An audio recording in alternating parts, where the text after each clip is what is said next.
Criminals think about a lot of things. Alibis, motives, weapons, disguises. But almost no one thinks about time. Not really. Not the way detectives do. Because time doesn't lie. Time doesn't forget. Time doesn't get nervous under questioning. May 15th, 2014, a Thursday morning, Portland, Maine. A 52-year-old librarian named Elaine Morrison leaves for work at 7:45 a.m. She kisses her husband, Paul, goodbye. She says, "Dinner at 6, don't be late." She never came home. Her husband called police at 8:30 p.m. He said he came home, found the house empty, and panicked. Detective Robert Cross was assigned the case. He had nothing. No witnesses, no suspects, no DNA, no body. But he had the timeline, and in this case, time became the biggest clue. Elaine Morrison was a creature of habit. She worked at the Portland Public Library for 24 years. She took the same route to work every day. She parked in the same spot. She bought coffee from the same cafe at 9:05 a.m. Elaine was like clockwork. If she was 5 minutes late, we knew something was wrong. She never varied her routine. Her husband, Paul, was a high school history teacher. Their marriage was described as comfortable but distant. No affairs, no fights, no red flags. On May 15th, Elaine's routine was normal. Security cameras show her leaving her driveway at 7:47 a.m. She arrives at the library parking lot at 8:03 a.m. She walks inside at 8:05 a.m. She works a full day. She leaves the library at 4:58 p.m., 2 minutes before her shift officially ends. This is normal for her. The drive home takes 14 minutes. She should have arrived at 5:12 p.m., but security cameras near her home never show her car passing. Detective Cross reconstructed the timeline. 4:58 p.m., leaves library. 5:02 p.m., her phone pings near Congress and High. 5:08 p.m., her phone pings near Forest and Brighton. 5:12 p.m., her phone should ping near her home. It doesn't. 5:14 p.m., her phone pings again, 2 miles east of her home, the wrong direction. That 5:14 p.m. ping was the last one. Detective Cross drove the route himself, twice. He timed it. At normal speed, with traffic, with stoplights, the drive took 14 minutes and 30 seconds. But Elaine's timeline showed something impossible. She left the library at 4:58 p.m. Her phone never pinged near her home. Instead, between 5:08 p.m. and 5:14 p.m., something happened. Something that took 6 minutes, but should have taken 2. Cross looked at the map. Between the last known good ping at 5:08 p.m. and the strange ping at 5:14 p.m., there was a stretch of road called Old Wood Road. A back road. No traffic cameras, no businesses. Just woods and a small pond. The drive from Forest and Brighton to Old Wood Road takes 2 minutes. The drive from Old Wood Road to the eastern ping location takes another 2 minutes. So where did the extra 2 minutes go? 2 minutes. That was the anomaly.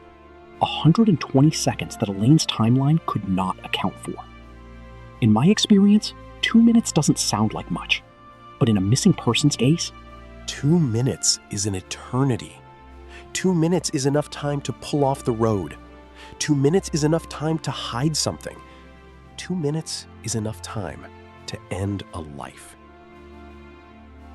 Detective Cross requested a search of Old Wood Road.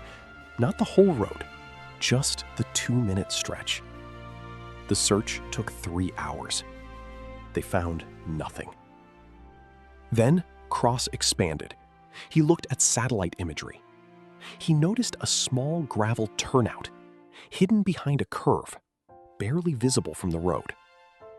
The turnout was exactly 90 seconds from the last known ping location. 90 seconds in, 90 seconds out. Cross drove to the turnout. He parked. He walked. At first, he saw nothing. Then, he saw the tire tracks. 2 sets. One that pulled in, one that pulled out. But the tracks were not from Elaine's sedan. They were from a larger vehicle, an SUV or a truck.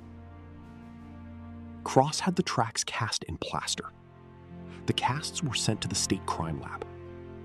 While he waited, he checked Paul Morrison's vehicle. Paul drove a Ford Explorer.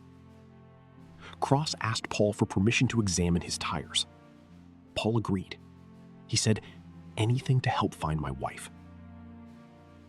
The tire casts matched. Exactly. The tread pattern, the wear marks, even a small nail embedded in the rear left tire. Paul Morrison's SUV had been on Old Wood Road on May 15th, at the exact time Elaine went missing. Detective Cross brought Paul Morrison in for questioning on May 19th, 5 days after Elaine vanished. Paul sat calmly. He answered every question. He denied being on Old Wood Road.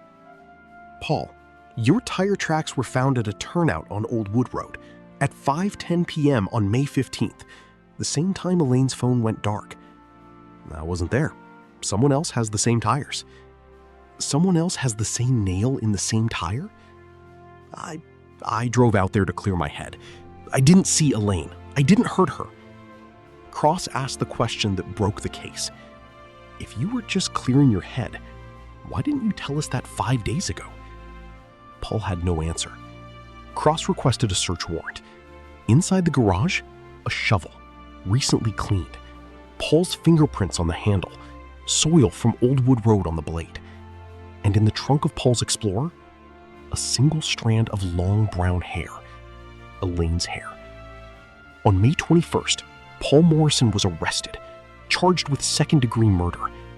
No body, no confession, but a timeline that told the truth. Elaine Morrison's body was never found. Without a body, prosecutors worried, but the timeline was too strong. The tire tracks, the shovel, the hair, the 2-minute gap. In September 2015, Paul Morrison pleaded guilty to manslaughter. He admitted to an argument, to striking Elaine, to driving her body to Old Wood Road, but he would not say where he buried her. He said he didn't remember. He was sentenced to 22 years. He will be eligible for parole in 2035. Paul thought he was smart. He thought no body meant no case, but he forgot about time. He forgot that every second leaves a mark. 2 minutes. That's all it took to catch him. 2 minutes he couldn't account for. Time became the biggest clue. The turnout on Old Wood Road is still there. Locals call it Morrison's turn now. Elaine's co-workers planted a tree in her honor at the library, a maple. Every May, they leave a bookmark on its branches.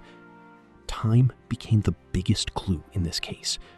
Not DNA, not a witness, not a confession.